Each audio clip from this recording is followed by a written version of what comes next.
नमस्कार दोस्तों, आप सभी का आपके अपने channel service to saving guide में बहुत बहुत स्वागत है। आज के इस वीडियो में मैं केंद्र सरकार के सभी कर्मचारियों को टीटीए यानी कि ट्रांसफ़र ट्रैवलिंग अलाउंस क्लेम से संबंधित एक बहुत ही महत्वपूर्ण जानकारी देने जा रहा हूं कि ministry of finance department of expenditure ने 16 जून 2022 को यह ऑफिस मेमोरेंडम जारी करके केंद्र सरकार के सभी कर्मचारियों को एक बहुत बड़ी राहत दी है। यानी कि अब टीटीए क्लेम करने के लिए केंद्रीय कर्मचारियों को ऑफिस में किसी भी तरह का कोई भी रिसिप्ट या वाउचर प्रोड्यूस करना मैंडेटरी नहीं होगा। इसकी अनिवार्यता को अब खत्म कर दी गई है, लेकिन यह किन कर्मचारियों पर लागू होगा और किन कर्मचारियों को इससे राहत मिलेगी, ये सारी जानकारी आगे इस वीडियो में देने जा रहा हूँ। इसलिए आप इस वीडियो को अंत तक जरूर देखिएगा ताकि आपको पूरी जानकारी मिल सके।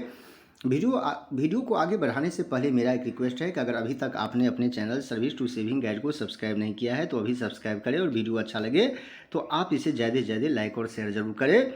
तो वीडियो को आगे बढ़ाने से पहले कुछ बातें क्लैरिफाई कर देना चाहता हूं ताकि आप अच्छे से समझ पाए। तो दोस्तों, जैसा कि आप जानते हैं कि जब किसी केंद्रीय कर्मचारी का transfer north east region, union territories of Andaman Nicobar, Lakshadweep island या फिर लद्दाख में होती है या फिर वहां से बाहर किसी अन्य जगह होती है, तो इस केस में वह केंद्रीय कर्मचारी टीटीए यानी कि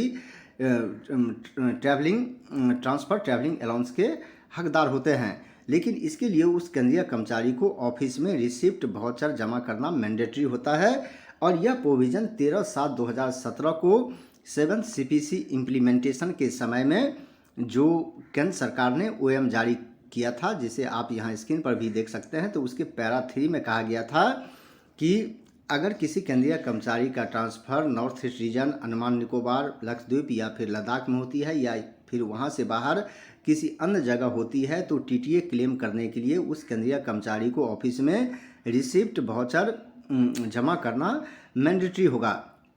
तो इसी के संबंध में डिपार्टमेंट ऑफ एक्सपेंडिचर से यह क्लैरिफिकेशन मांगा गया था कि अगर किसी केंद्रीय कर्मचारी का transfer north east region, Andaman Nicobar island, Lakshadweep या फिर लद्दाख में होती है फिर वहाँ से किसी अन्य जगह होती है, और इस केस में उस सरकारी कर्मचारी के फैमिली मेंबर ट्रैवल नहीं करते यानी कि यात्रा नहीं करते हैं, उस सरकारी कर्मचारी के साथ में उस स्टेशन पर नहीं जाते हैं, तो 1/3 अमाउंट का जो एंटाइटलमेंट होता है, तो क्या उसे क्लेम करने के लिए उस सरकारी कर्मचारी को ऑफिस में रिसिप्ट या वाउचर जमा करना मैंडेटरी है। तो इसी का जवाब इस मेमोरेंडम में दिया गया है। तो आगे बढ़ने से पहले इसे मैं क्लैरिफाई कर देना चाहता हूं कि जब किसी केंद्रीय कर्मचारी का transfer north east region, Andaman Nicobar, Lakshadweep या फिर लद्दाख में होती है या फिर वहां से बाहर किसी अन्य जगह होती है, तो इस केस में वह केंद्रीय कर्मचारी टीटीए के हकदार होते हैं। और टीटीए में 2 तरह के कंपोनेंट होता है। पहला कंपोनेंट होता है सेल्फ और फैमिली मेंबर्स के लिए टीए यानी कि ट्रैवलिंग अलाउंस, और दूसरा होता है personal cost of transportation of personal effect, यानी कि घर के सामान जो होता है उसे ले जाने में जो खर्चा आता है उसका भी रिम्बर्समेंट ऑफिस से किया जाता है। लेकिन इसके लिए जो प्रोविज़न किया गया है कि अगर वह सरकारी कर्मचारी अकेले वहाँ ज्वाइन करते हैं यानी कि उनके फैमिली मेंबर वहाँ नहीं जाते हैं, तो इस केस में वह सरकारी कर्मचारी 1/3 के एंटाइटल्ड होते हैं और उसका रिम्बर्समेंट उनको मिलता है। लेकिन करंट रूल प्रोविज़न के हिसाब से उस सरकारी कर्मचारी को रिसिप्ट वाउचर प्रोड्यूस करना होता है। लेकिन अगर उस सरकारी कर्मचारी के फैमिली मेंबर भी साथ में जाते हैं तो पूरा एंटाइटलमेंट यानी कि एंटाइटलमेंट के हिसाब से रिम्बर्समेंट मिलता है। जैसा कि एक एग्जांपल से आपको समझाना चाहता हूं, यानी कि किसी केंद्रीय कर्मचारी का ट्रांसफ़र नॉर्थ ईस्ट रीजन में होता है और उसकी दूरी 100 किलोमीटर होती है। आप इसे सिंपल में समझ सकते हैं, 100 किलोमीटर होती है। तो और उस सरकारी कर्मचारी का जो पे लेवल होता है 6 या फिर उससे ऊपर होता है, तो इस केस में वह सरकारी कर्मचारी 6000 किलो सामान ले जा सकते हैं। और पर केएम अगर बाय रोड यात्रा करते हैं, बाय रोड सामान को कैरी करते हैं, तो 50 रुपये पर किलोमीटर के हिसाब से दिया जाता है। यानी कि 100 किलोमीटर के लिए उस सरकारी कर्मचारी का जो फुल एंटाइटलमेंट होगा वो होगा 5000 रुपये बनता है।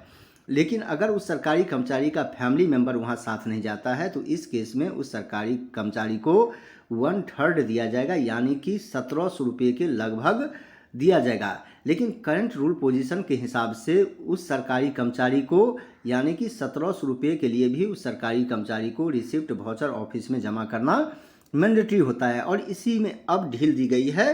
तो यहाँ आप देख सकते हैं कि यहाँ दो तरह का प्रोविज़न किया गया है।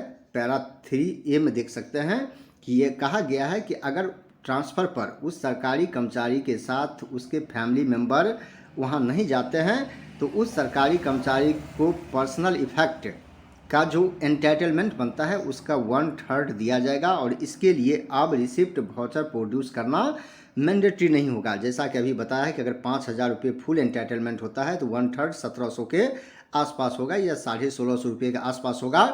तो अब वह क्लेम करने के लिए रिसिप्ट वाउचर ऑफिस में जमा करना मैंडेटरी नहीं होगा, यानी कि बिना किसी रिसिप्ट या वाउचर के ही 1600 रुपये दे दिया जाएगा। तो ये ढील दी गई है और यही रियायत केंद्रीय कर्मचारियों को दी गई है। लेकिन जो दूसरा क्लॉज है अभी भी एज यूजुअल है कि अगर उस सरकारी कर्मचारी के साथ उसके फैमिली मेंबर्स भी वहाँ जाते हैं तो इस केस में उस सरकारी कर्मचारी को सामान धोने में जो खर्चा आता है पूरा खर्चा रिम्बर्स किया जाएगा। पूरा खर्चा रिम्बर्स किया जाएगा एंटाइटलमेंट के हिसाब से, लेकिन इसके लिए रिसिप्ट और वाउचर ऑफिस में जमा करना मैंडेटरी होगा। तो ये प्रोविज़न है। तो दोस्तों यही जो खास करके रियायत है वो केंद्रीय कर्मचारियों को दी गई है और यह जिस डेट से यह ऑफिस मेमोरेंडम जारी किया गया है उस डेट से यह लागू होगा, यानी कि 16 जून से यह लागू हो चुका है। यानी कि अब इन जगहों पर केंद्रीय कर्मचारी अकेले जाते हैं और उनके फैमिली मेम्बर नहीं जाते हैं तो पर्सनल इफेक्ट का जो उनका एंटाइटलमेंट बनता है उसका 1/3 अमाउंट बिना किसी रिसिप्ट या फिर वाउचर प्रोड्यूस किए बिना उस केंद्रीय कर्मचारी को पे कर दिया जाएगा, ऑफिस से रिम्बर्स कर दिया जाएगा। तो ये एक बहुत बड़ी राहत केंद्रीय कर्मचारियों को दी गई है। तो दोस्तों मुझे पूरा विश्वास है कि यह वीडियो आपको अच्छा लगा होगा, जानकारी अच्छी लगी होगी और वीडियो अच्छा लगा तो आप इसे ज़्यादा से ज़्यादा लाइक और शेयर जरूर करें। इस वीडियो देखने के लिए आपको बहुत बहुत धन्यवाद।